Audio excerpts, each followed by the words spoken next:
Rama, Shri Ram Jai Ram, Jai Jai Ram, Om Shri Ram Jai Ram, Jai Jai Ram, Om Shri Ram Jai Ram, Jai Jai Ram, Om Shri Ram.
Shri Ram, Jai Ram, Jai Jai Ram. Shri Ram, Jai Ram, Jai Jai Ram.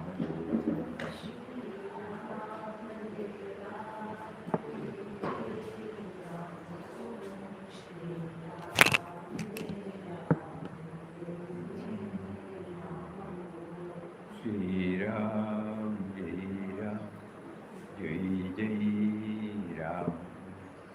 Shri Ram, Jai Ram, Jai Jai Ram. Shri Ram, Jai Ram, Jai Jai Ram. Shri Ram,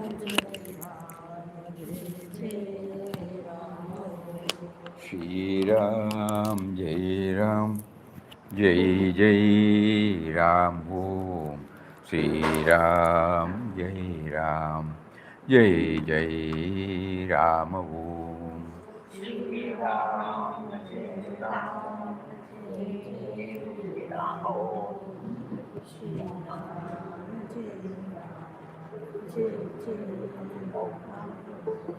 Shri Ram, Jai Ram, Jai Jai Ram.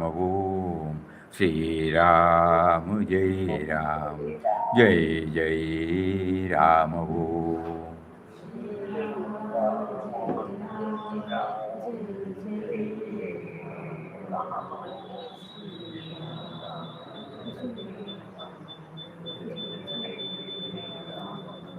Shri Ram, Jai Ram, Jai Jai Ram. Om. Shri Ram, Jai Ram, Jai Jai Ram. Om. Shri Ram, Jai Ram, Jai Jai Ram. Om.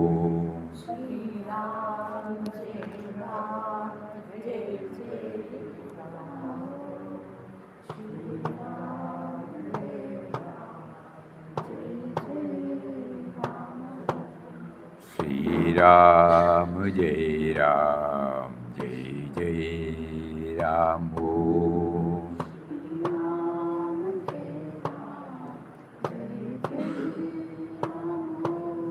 Shri Ram, Jai Ram, Jai Jai Ram. Om.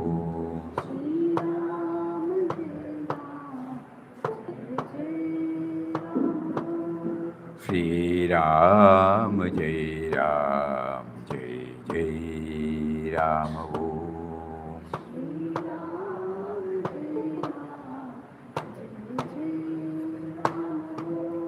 Shri Ram, Jai Ram, Jai Jai Ram. Om.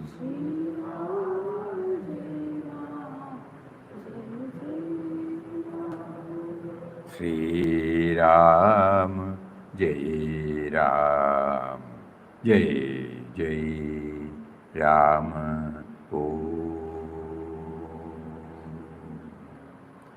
Om Shri Ram, Jai Ram, Jai Jai Ram. Hari Om to everybody. Hari Om Swamiji. Pranam. Pranam, Pranam. Hari Om Swamiji. Hari Om. Pranam Swamiji. Pranam, Pranam. Namaskaram Swamiji. Namaskaram. Hari Om Swamiji. Hari Om, Hari Om, Hari Om. Hari Om Swamiji. Hari Om, Hari Om.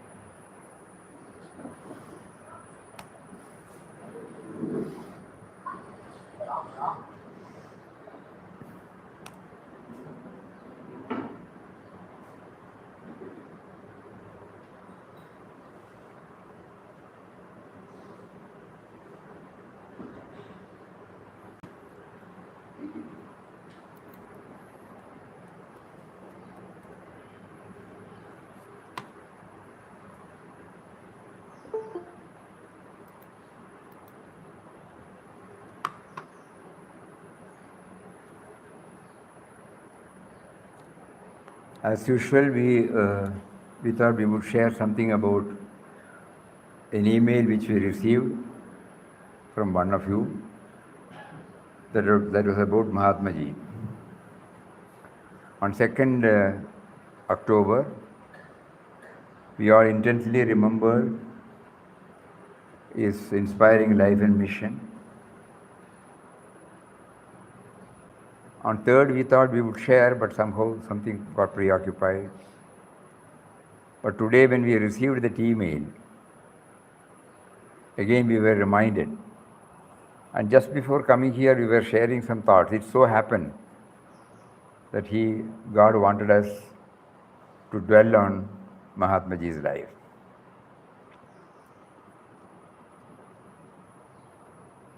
Only after coming in contact with Papa, we came to know that he was a God-realized soul. Until such time, we were all knowing him right from our school days as the father of the nation, as a main pillar or main leader of our freedom movement. He was instrumental for our Khadi movement. He was instrumental for nature cure. He was instrumental for basic education, cottage industries.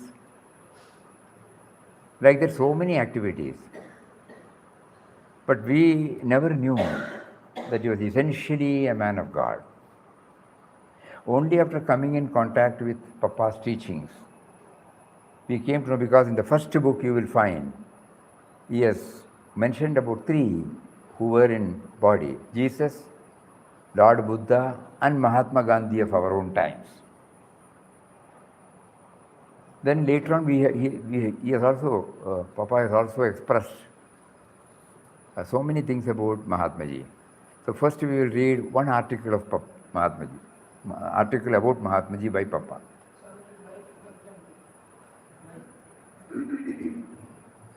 To introduce the world-famous figure Mahatma Gandhi to the reader would be to attempt at exhibiting the sun with the help of a taper light. For the Mahatma's name and life have become household words amongst the people in every part of the globe. When dealing with the life and teachings of great saints like him, our task is not to assume the attitude of a critic, but to pay our wholehearted homage to their spiritual greatness. Mahatma Gandhi, in whatever spheres of life his activities have flowed, is essentially a man of God, a man whose supreme power and virtue lie in his magnificent influence in awakening humanity to the eternal verities of life and leading it on to the height of moral and spiritual culture. It is well known that the Mahatma stands for the cult of nonviolence, which he holds forth, just as Yudhishthira in days of yore did, as the highest principle of human life. Both East and West have recognized in him a divine messenger of peace upon this earth, which we, as we see, is rent with strife, dissension, and war. It is not an exaggeration to say that the impact of Mahatma's godly life has influenced and transformed millions of souls, both young and old, of all nations and races of the world. Sri Krishna in the Gita says, "Wherever the splendor of greatness is, there I am revealed." Among the outstanding luminous souls of the day, Mahatma Gandhi is the very incarnation of divine light and peace. His rigid asceticism, his uncompromising adherence to the creed of Ahimsa, his one sole aim of bringing about peace and harmony among the warring people of the world, are things that have placed him on a lofty pedestal for adoration as a unique and dazzling ideal for everyone to follow. The Mahatma's phenomenal fame has spread to every corner of the earth, and his mighty influence wields the hearts of a great part of mankind. Yet, as an egoless and innocent child, he is so simple, so unassuming, so oblivious of his exalted status. We can only pray that his thrilling message of goodwill, brotherhood, may enter into the recesses of all human hearts in the world and dispel from it every passion and impulse that seeks to raise the dust of chaotic wars that spell disaster to and destruction of the human race. Of the whole thing, if you remember this word, in Sri Krishna in the Bhagavad Gita says, wherever the splendor of greatness is there, goodness is there. No? There I am revealed. So goodness is godliness. So here, among the outstanding luminous souls of the day, Mahatma Gandhi is a very incarnation of divine light and peace. So we remember him as spiritual children of beloved Papa. We try to draw inspiration from his various writings. Then we come to know that whatever we hear through Papa's words, he is echoing the same thing from Gandhiji's also. Gandhiji also says, there is an indefinable mysterious power, that pervades everything. I feel it, though I don't see it. It is this unseen power which makes itself felt and yet defies all proof, because it is so unlike all that I perceive through my senses. It transcends the senses. It is the one behind the senses, so the senses cannot perceive it. I do dimly perceive that while everything around me is ever changing and ever dying, there is underlying all that change a living power that is changeless, that holds all together, that creates, dissolves, recreates. This informing power or spirit is God. The truth is that God is the force. He is the essence of life. He is pure, undefiled consciousness. He is eternal. And yet, strangely enough, all are not able to derive, either benefit from or shelter in the all-pervading living presence, L capital. Electricity is a powerful force. Not all can benefit from it. It can only be produced by following certain laws. It is a lifeless force. Man can utilize it if he can labor hard enough to acquire the knowledge of its laws. The living force, which we call God, can similarly be followed if we know and follow his law, leading to the discovery of him in us. God is an unseen power residing within us. There are many powers lying hidden within us, and we discover them by constant struggle. Even so, we may find this supreme power if we make diligent search with a fixed determination to find him. My God does not reside above. He has to be realized on earth. He is here, within you, within me. He is omnipotent. He is omnipresent. You need not think of the world beyond. If you can do your duty here, the beyond will take care of itself. Like that, many of his followers were able to compile a book called Pathway to God, compilation of Gandhiji's entire teachings, helping us to move towards the remembrance of God. One more uniqueness is, though he was very clear about the impersonal aspect of God, he never kept himself aloof from the creation. Just like Papa used to say, Jnanottara Bhakti, his bhakti is towards God who is seated in all creations, not to a particular form only. At the same time, you will know from the history that when the so-called then labeled untouchables were prevented to enter into temples to offer their worship to the Lord in that form, Gandhiji took the initiative of temple entries. We have never heard Gandhiji going into a temple. He was thoroughly clear about the impersonal aspect which is all-pervading. But at the same time, he never belittled the importance of image worship or idol worship. So he wanted those who are not in a position to dwell on him in the impersonal aspect. Certainly they can go through the personal aspect also. That is why he took the moment of temple entry. He had also mentioned this very clearly. If somebody were to tell me that we can realize God by going to Himalayas, I would have done it, he said. But then only he said, I knew that he is not beyond his creation. So to serve his creation is to serve him, to love his creation is to love him.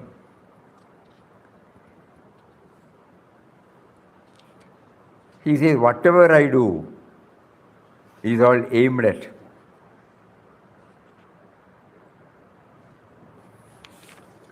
realization of the Supreme. And his faith was something rock-like. God is, even though the whole world deny him, God is. Even though the whole world denies him, God embraces not only this tiny globe of ours, but millions and millions of such globes. How can we, little crawling creatures, so utterly helpless as he has made us, how could we possibly measure his greatness, his boundless love, his infinite compassion? So great is his infinite love and pity that he allows man even to deny him, wrangle about him, and cut the throats of his fellow men. How can we measure the greatness of God, who is so forgiving, so divine? He allows us freedom, and yet his compassion commands obedience to his will. If anyone else disdains to bow to his will, this is another aspect. Even if we deny him, God will not deny us anything. He says, my sun will shine no less for thee. My clouds will rain no less for thee. I need not force thee to accept my sway. Of such a God, let the ignorant dispute the existence. I am one of the millions of wise men who believe in him and never tired of bowing to him and singing his glory. God is the hardest taskmaster I have known on this earth. He tries you through and through.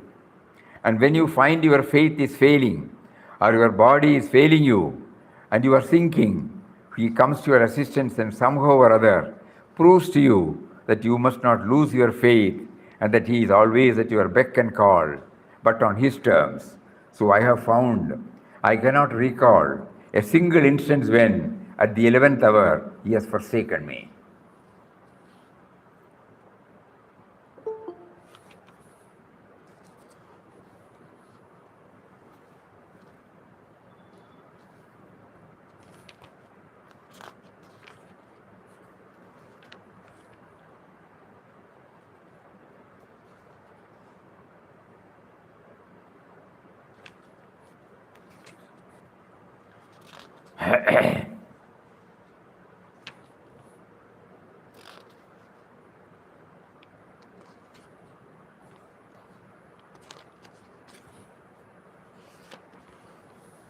And that is why he was right from the beginning, he was a great votary of Ramnam.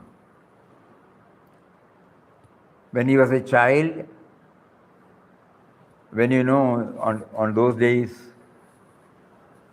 even unknowingly, parents also used to tell about ghosts and this, and somehow a fear for ghosts that might creep into all of our life. So when he was also subjected to go through such a one, his ayah, Ramba, she told, don't worry, whenever such fear comes, hold on to Rama, Rama, Rama, Rama. He is the sole protector.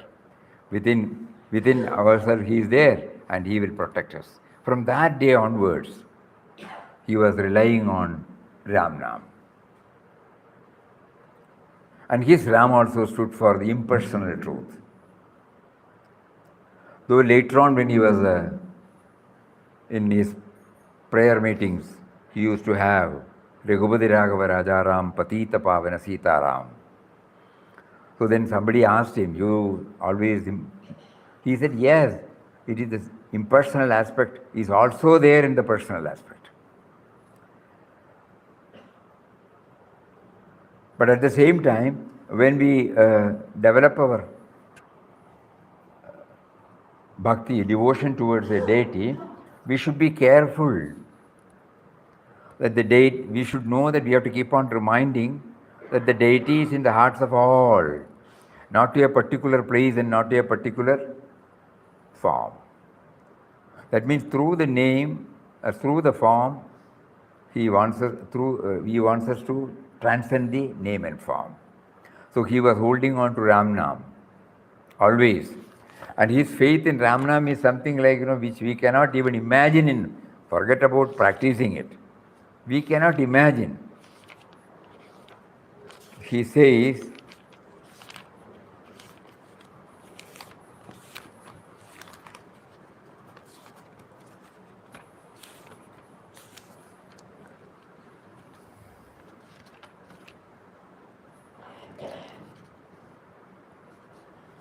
my Ram is not the historical Ram.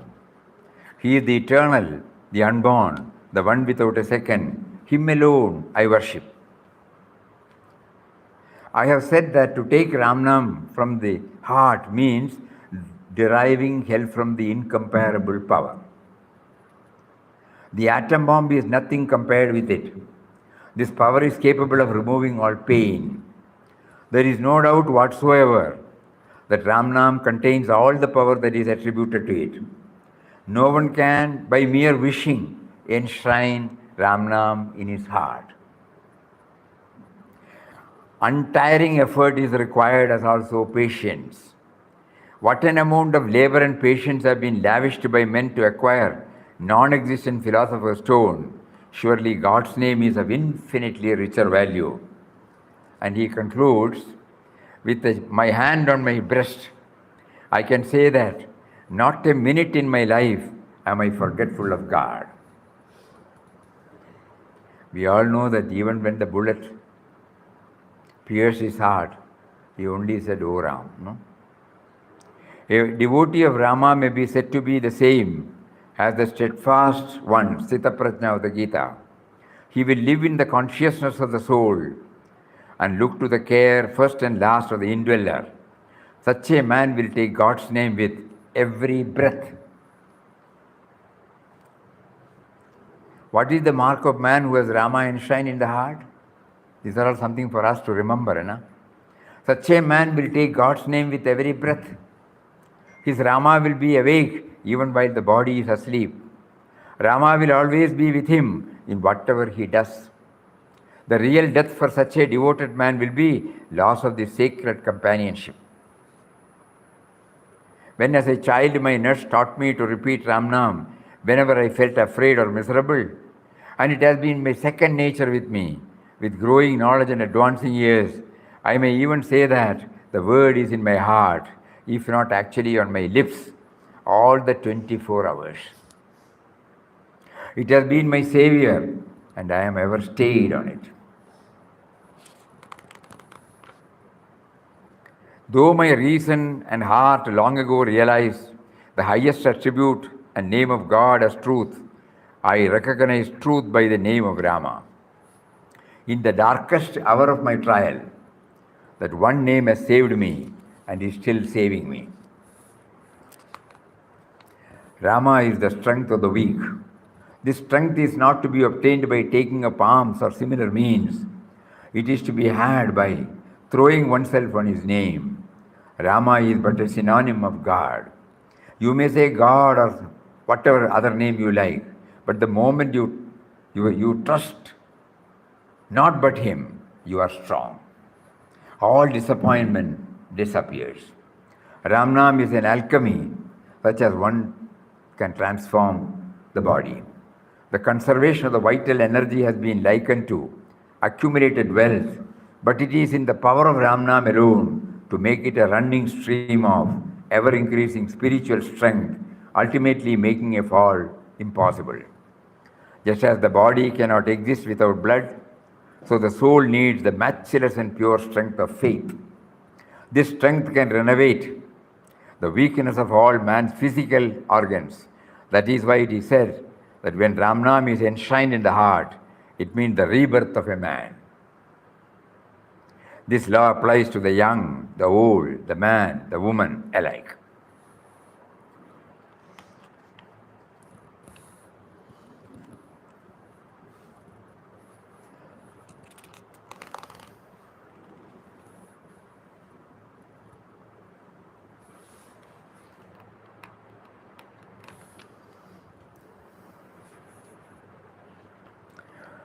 In this book,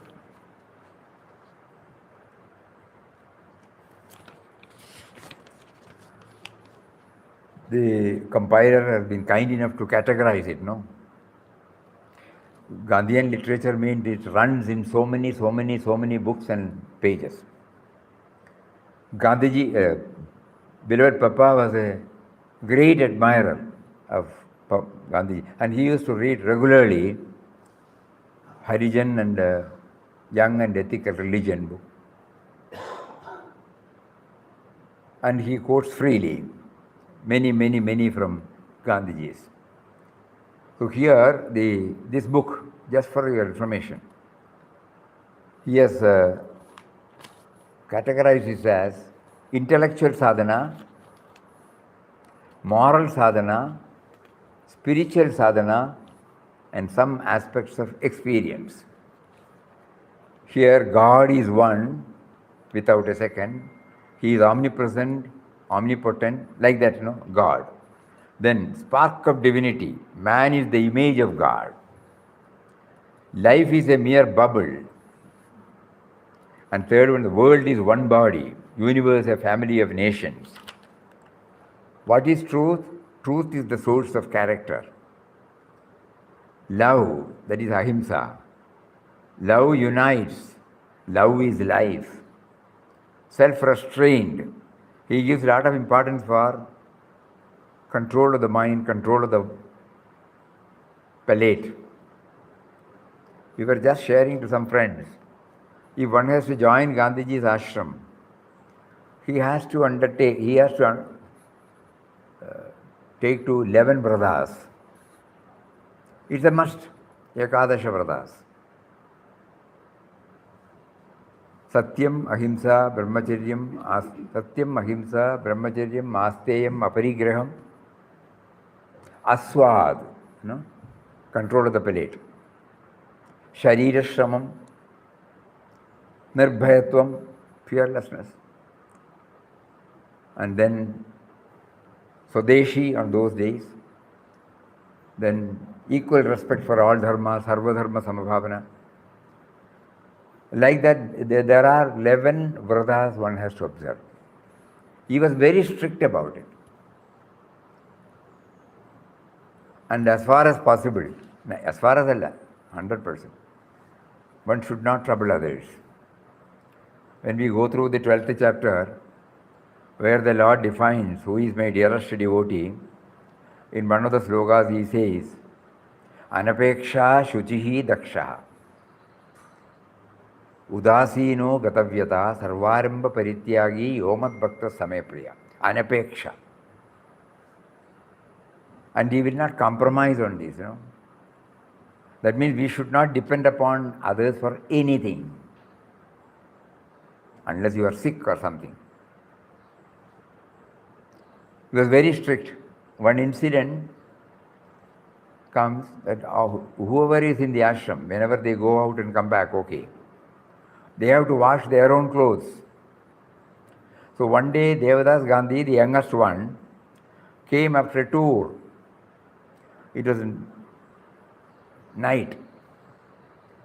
So, because he was on tour, he was not able to wash his clothes. But when he looked tired, Ba said, you first eat. I will assist you in washing. And by the time he was eating, Ba went, Sabarmati river is just near Sabarmati Ashram. So there, she washed her clothes. Somehow Gandhiji came to know about it. Next day morning in the prayer time, he announced, nobody should wash their clothes today. All are to keep their dresses here. Yesterday, Baha saw Devadas Gandhi a little different from others, because she washed. So as a part of that, I am equally responsible. Whatever Baha did, I am responsible. Whatever I do, Baha is responsible. So we both of us will wash the entire clothes. That is how, in order, why this is being stressed, this anapeksha, not depending upon anybody for anything, not troubling, not out of arrogance, not out of assertion, not to trouble others for the basic, my requirement. As far as possible, I should not trouble others for me.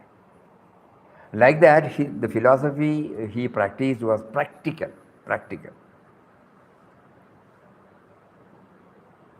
Some of you might be knowing that they were not accepting any cash offering for the ashram. Cash is needed only for salt, matchbox, and just now we were reminded about kerosene. On those days, kerosene also is needed for lamps, Otherwise, everything one has to cultivate, produce. When we go to Pavanar on our way to Sevagram, we can still feel the,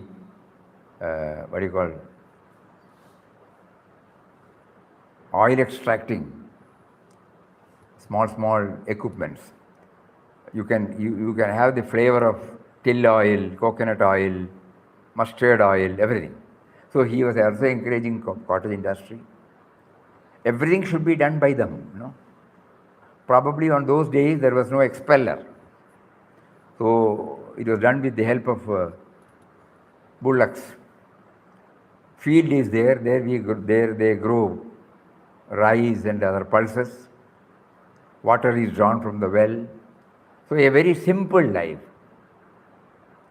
Today's ashram life and that ashram life, that was the real ashram.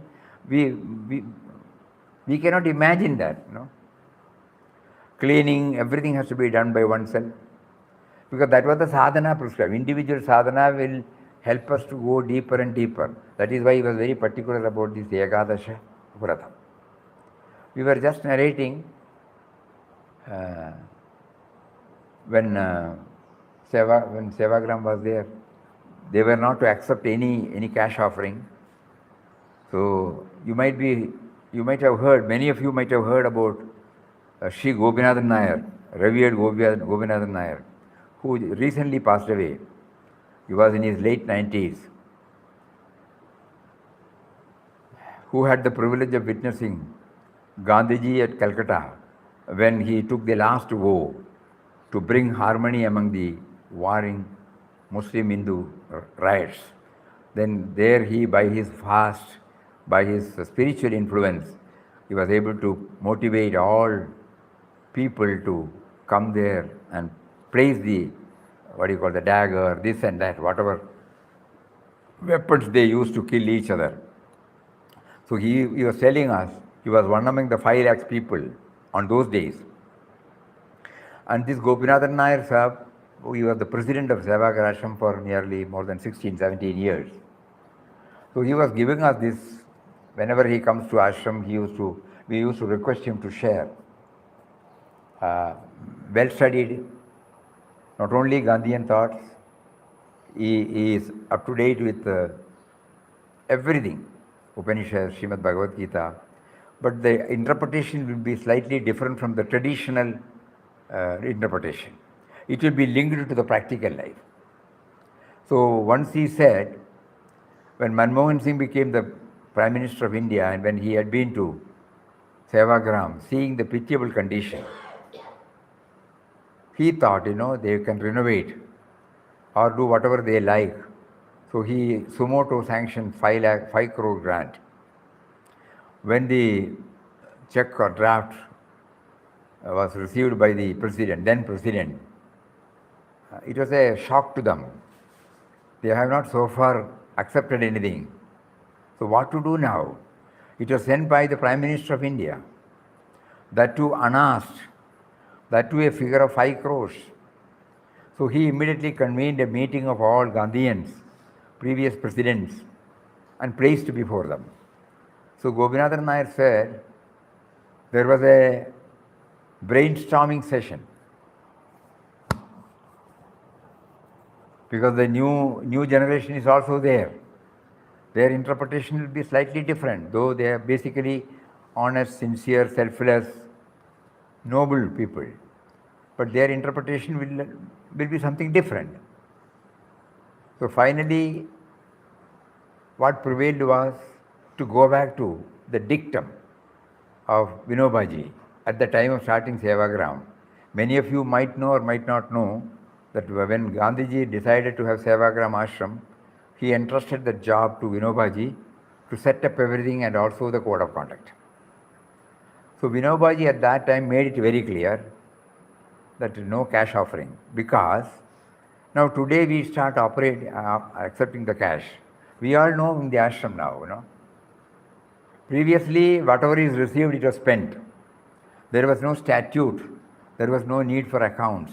There was no accountability. Today, now it is considered statutorily as a public funds. Though ashram is not asking, still it is a public fund. So we are answerable. So that means we have to have proper accounts. Every expenditure has to be supported by proper voucher.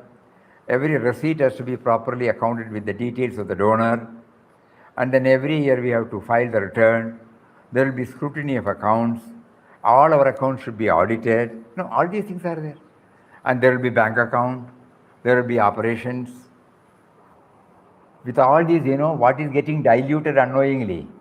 Our commitment toward the ideal. When we keep on trying to go through these, unknowingly, unwittingly, we move away from the ideal. It gets, the priority was probably for the ideal. I joined the organization because of the ideal it represents, not because of anything, A spiritual aspirant joins an ashram not because of anything else, but because of the ideal. And later on what happens? When the comfort zones are more and more, when all these things are done, how do the comfort zone expand? Because of the incoming funds. And then my attitude my approach towards the ideal gets unknowingly, faded. And I may be an efficient manager of an organization, but I may be far off from the ideal. So seeing all these things, Vinobaji made it very clear that ashram will not accept any cash offering. So finally that prevailed, and the offering was sent back to the Prime Minister, expressing their gratitude.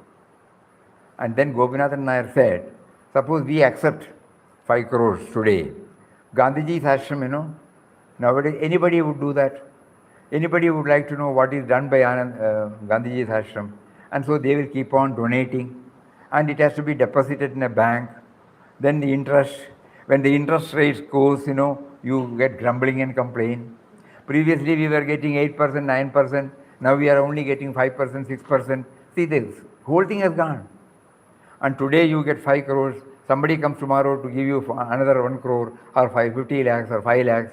You will start accepting. Then you have to have bank accounts. Then you have to have authorization. Who will be the signatory? Then you will have accounts. Then you will have vouchers. Then you will start suspecting others. You will say that misappropriation will take place. Whole thing. Possessions will keep on adding. And the possession will keep on adding outwardly. Possessiveness will keep on adding internally. So many untold things will happen. So this is what, So Gandhiji receives, spends. Same. We remember Papa Mataji, when Papa was in Kasaragod Ashram, that is after his first itinerant yatra, when he was touring again, when he went again, and finally when he came back, his brother requested him or commanded him, not to go anywhere. So they put up a small thatched shed near Kasargod, and they requested him to stay there. While he was staying there, he had not touched the money. You remember in Quest of God, when he, after the Srirangam trip, he, whatever 9 rupees or something we had, he entrusted to the Sadhu Ram and told him to make changes and then distribute it. From that day onwards, he was not touching. So when somebody, thought he may require something, so on those days the only way was to send money was by MO. So when the MO was sent, Papa had not touched it, returned back. Food was sent by somebody, bus. Two clothes, that's all. A few books. Minimum possession, barest minimum possession. So when this ashram was set up, and when he had to, previously, whatever that comes, it was going like that. It was a small ashram. Mataji's wish to meet the requirements of the devotees, that had resulted in slowly getting expanded. But even then she was all, whenever money comes to her, in no time, she will spend it back. So when Papa Mataji, devotees pressed them for a global tour, we were told that Bombay devotees, they consulted the legal luminaries, and they said that a trust has to be set up. So in 1954, this Anandashram trust came into being. And in that, Papa made it very clear that there shall not be any fixed deposits or corpus. Very clear. About then we started thinking. If we start thinking about corpus with good intention, later on we will find that whatever money is part of it, we will unknowingly set apart for corpus building, And our mind will justify inflation is going on, cost of living is going on, the interest rate is coming down. So unless and until we mop up more and more of this thing, we will not be able to meet the demands, something like that. But Papa was very clear about it. Money is needed, no doubt. But at the same time, God provides through one hand, takes it through another hand. And later on, statute also came, Of course, according to the statute now, charitable institutions must spend 85% of their income. Only 15% they can carry over. In exceptional cases, they are given the permission to carry over to the next. Suppose on March 15th, a big amount comes. They will not be able to spend it, So considering that, suppose they got a project, a long-time project, for which funds are needed. They may not be able to spend it in that year itself. So that if the government is convinced, if the department is convinced, they will give a special exemption where they can carry over. That's all. So why we remember all these things? Gandhiji is holding on to that anapeksha. That means we are not depending upon anything. We are only depending upon God and God alone. And to constantly make us remember chanting of His name. And all these things should not limit us or deny us from becoming insensitive to the sufferings and demands of our co-creation. We should be sensitive. That's what Gandhiji teaches us. Under the banner of spiritual discipline, you don't sit and cut yourself off from the common run of life. Then you may develop a feeling that is totally different from spiritual life. Whereas he was able to harmoniously blend spiritual and worldly life. There are so many facets. And whatever he said, he experimented first. It was neither a tall talk nor a simple talk. Every revelation that he shared with the public came from his own experience. He will first experiment it and then practice it. On 2nd October, a nearby school was celebrating, and we had the privilege of going there and sharing some anecdotes. One anecdote that always comes to us is why Gandhiji was not wearing a shirt even, no? As Winston Churchill said, half-naked fakir, no? So there is a story.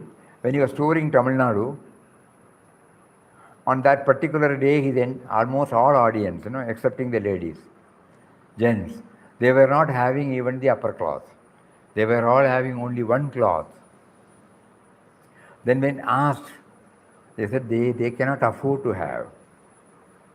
They are all daily wage earners. So he came back.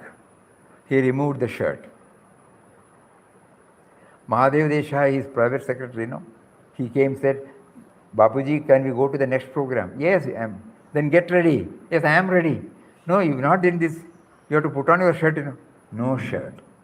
Until everybody gets the shirt. Until everybody gets the upper cloth. And so he said, it kept on reminding him about the Daridra Narayan. That is why he was prompted to take up this charka. Because through weaving, he said he was connecting himself to the Daridra Narayan. Even while the deliberations are going on, the charka operation was going on. On those days that was needed. Swadeshi.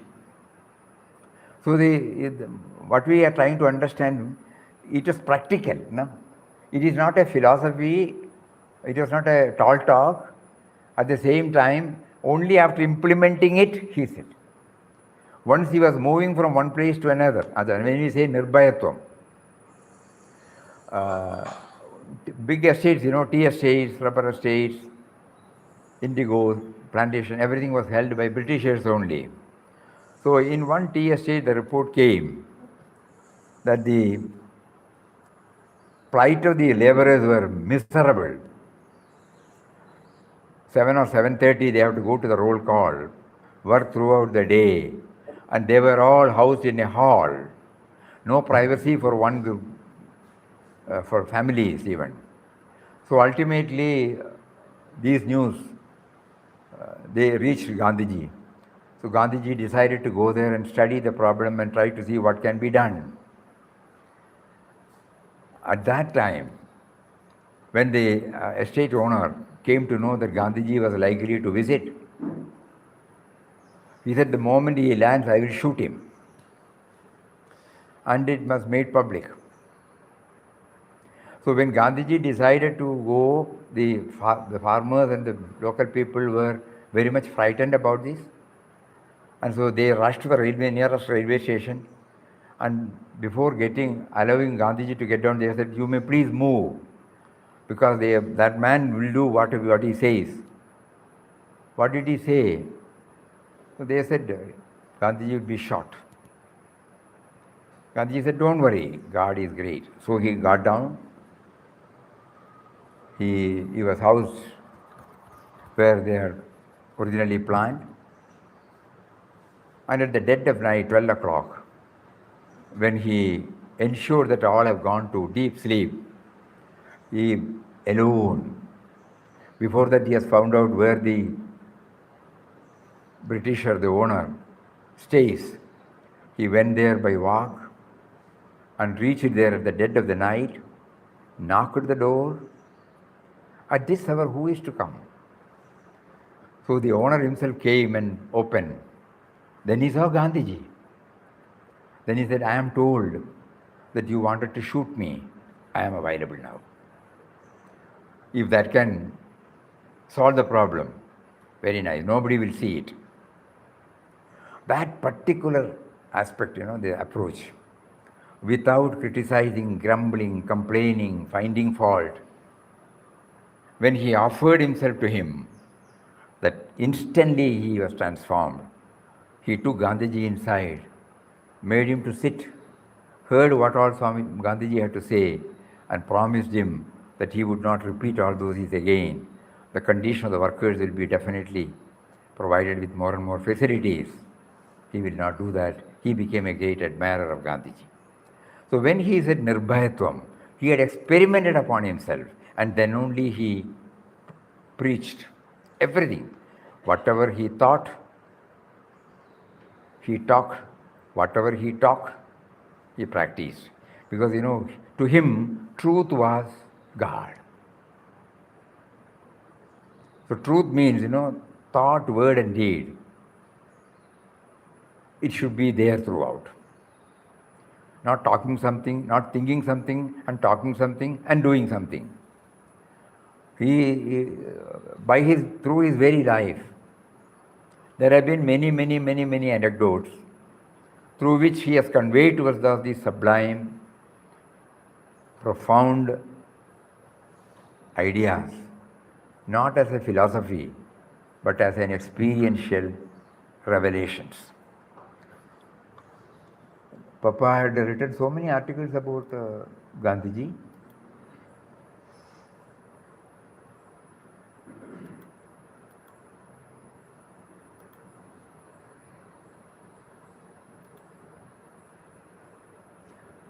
In one of his articles, under the title Universal Religion, Papa writes, "Some coming to our own times, mention may be made of a few spiritual heroes who have achieved worldwide renown. In India, Gandhi, Ramana, Aurobindo, Rabindranath, Krishnamurti, and Vaswani." Like that in all countries, he selects wherever great men were there. So the idea is people, especially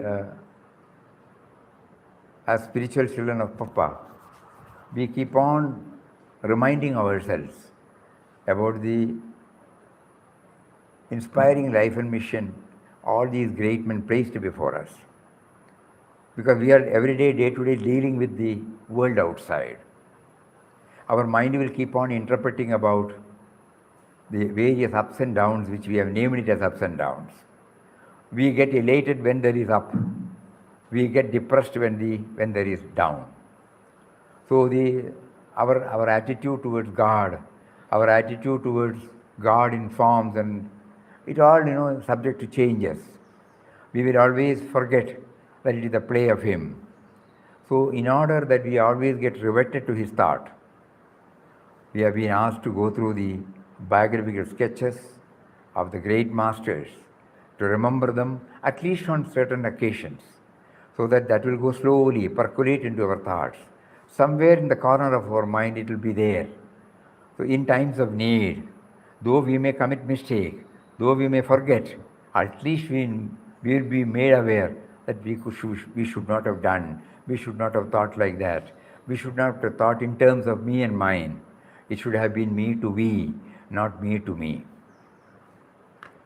Now look here, somebody sent an email, and what it has produced in us. I will read out the email. His father, this devotee's father, was telling about Mahatmaji, which was in his mind. Now it just came. See the impact. As there was some problem yesterday at the closing phase of Satsang, a point we wanted to share with all could not be expressed. That is, my father used to say, Mahatma Gandhiji's inner strength was so much powerful that even a cannonball could not have pierced his chest, let alone the small bullet fired by Godse by killing him. He himself probably wanted such an end for his noble mission. Papa also says it was Svecha Maranam. Second, being the Jayanti of the Father of the Nation, we thought of sharing this Hari Om. But what his father shared, that will ignite, so many things that were lying down in our heart. We have heard so much, We have taken part in so many programs. We must have read so many books. And all those things get revived. It was somewhere in the corner of our mind. And this offers an opportunity for us to remember, which will help us in our spiritual progress. Not for the personal worship of a person, but it will ultimately help us to know the values for they stood, and those values would definitely help us to make our move faster towards Him. So that is why probably He willed that through this email, all these thoughts should be shared with you. Now, anything else?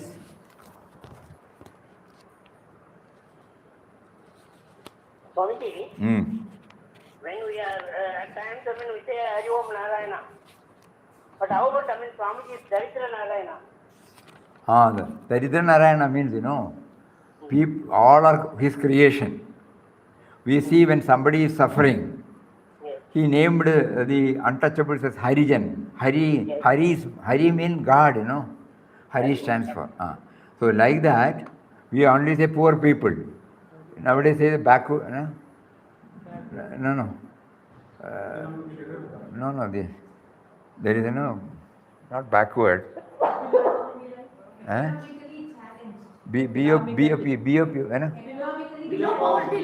Below the poverty line, yeah. Below the poverty line, we say BPL card. So instead of telling that, he wanted to connect God in the form of poverty also. So he places before us, you see why poverty came? Because there should be a field for us to express our deep concern for our co-creation. So the field cannot be created by us. So in His creation, He has devised it in such a way that there will be a segment who needs our love and service. Sure. If the field is not there, I may be reading or having academic knowledge about compassion or sharing or selflessness or this or that. But how do I know that this is possible? The field for a compassion, the field for selflessness, the field for forgiving, it should be there. Then only all these things have got the field for loving, the field for absence of otherness. We are not creating. So God knew that when He created all of us, when He made us to forget about Him and engage ourselves in various activities, it is likely that the me to me may become stronger and stronger in us. So in order to tame that me to me and to divert it to me to we, there should be a field. And that is why the field is created, and He in His own mysterious ways makes us to get connected with that. So He named it as Daritra Narayan. That's all. Thank you. Hari Om, Hari Om.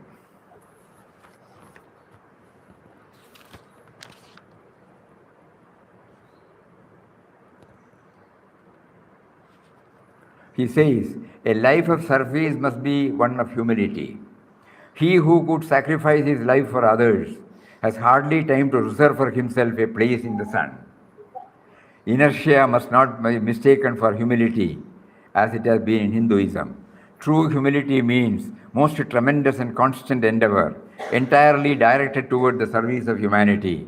God is continuously in action without resting for a single moment. If we should serve Him or become one with Him, our activity must be unwearied as His. There may be momentary rest in store for the drop which is separated from the ocean, but not for the drop in the ocean, which knows no rest. The same is the case with ourselves. As soon as we become one with the ocean in the shape of God, there is no more rest for us, nor indeed do we need rest any longer. Our very sleep is action, for we sleep with the thought of God in our hearts. This restlessness constitutes true rest. This never ceasing agitation holds the key to peace ineffable. The supreme state of total surrender is difficult to describe, but not beyond the bounds of human experience. It has been attained by many dedicated souls and may be attained by ourselves as well. My patriotism is for me a stage on my journey to the land of eternal freedom and peace. Thus it will be seen that for me, that there is no politics devoid of religion. They subserve religion. When he uses the word religion, it is not to be understood as religion we understand today. For spirituality. Then the word religion stood for spirituality. Because he says, it's a Greek word or Latin word, we don't know. Binding back to the source, that is what religion stands for. They subserve religion. Politics bereft of religion is a death trap because they kill the soul.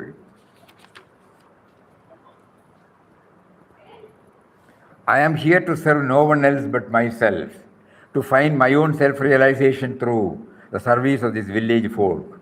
Man's ultimate aim is the realization of God. These are Gandhiji's words. And all his activities, social, political, religious, have to be guided by the ultimate aim of the vision of God. The immediate service of human being becomes necessary part of the endeavor, simply because, this is very important, the only way to find God is to see Him in His creation and be one with it. This can be done only through one's country. I am part and parcel of the whole, and I cannot find Him apart from the rest of humanity. My countrymen are my nearest neighbors. They have become so helpless, so resourceless, so inert that I must concentrate on serving them. If I could persuade myself that I should find Him in Himalayan cave, I would proceed there immediately, but I knew that I cannot find Him apart from humanity.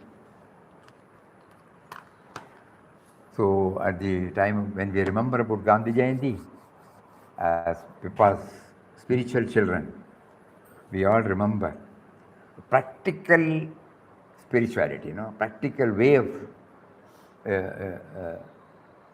harmonizing or implementing or actualizing the spiritual values in workaday life.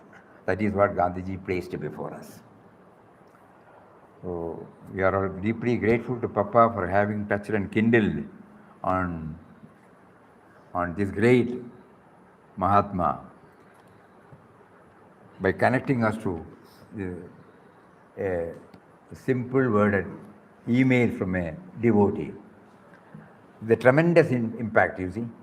1 hour had gone because of that one small expression in the email, and we were going through. It is not that we are trying to understand Gandhiji here. We are trying to understand something more about what is to be done in our move towards him. In what way I can effectively move towards him.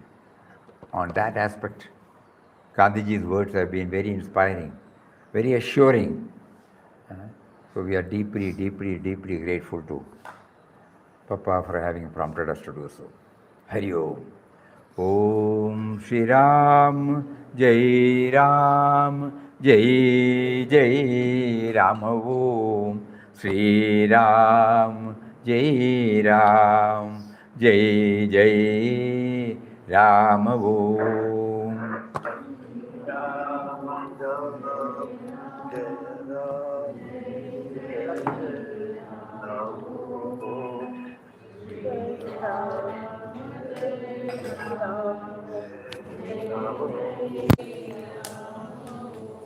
Shri Ram, Jai Ram, Jai Jai Ram. Om Shri Ram, Jai Ram, Jai Jai Ram. Om.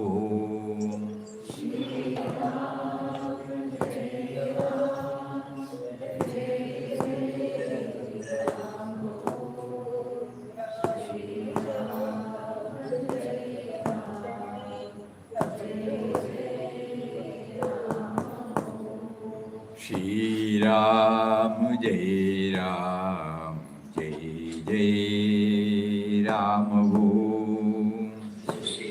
Shri Ram, Jai Ram, Jai Ram. Shri Ram, Jai Ram, Jai Jai Ram. Om. Shri Ram, Jai Ram, Shri Ram, Jai Ram, Jai Jai Ram. Om.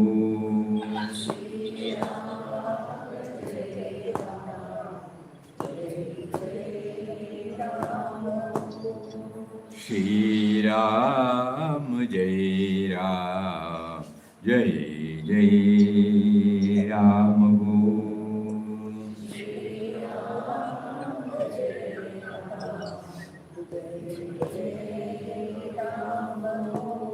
Shri Ram, Jai Ram, Jai Jai Ram.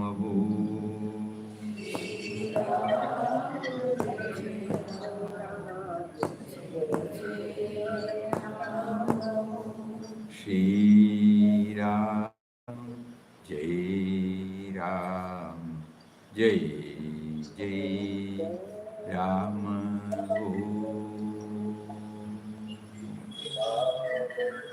Om Shri Ram, Jai Ram, Jai Jai Ram. One more thing. Day before yesterday, somebody showed us a video. Uh, the external governments, some Ministry of Information, we don't. They have brought out a series of videos, 5 minutes, from different countries. They were singing Vaishnava Janato. And their own people, including China. Many of them, they went to that place and they impressed, must be. We don't know what they did. But there are so many countries. 124 countries. 124 countries. Vaishnava Janato, and clearly tell. Beautiful, very inspiring. Because they are all reminded through Vaishnava Janato, Gandhiji. Vaishnava Janato is such a beautiful prayer composed by Narsi Mehta, just as who is the dearest devotee of God, he also defines who is a true Vaishnava, devotee of God. And the government was kind enough to take up the initiative. It's a big project. To visit 124 countries where their tongue may not even spell this Vaishnava Janata. And all countries of different people with different faith, all singing this Vaishnava Janata. Wonderful. Hari Om. You may also try in your mobile. Hari Om. Yeah.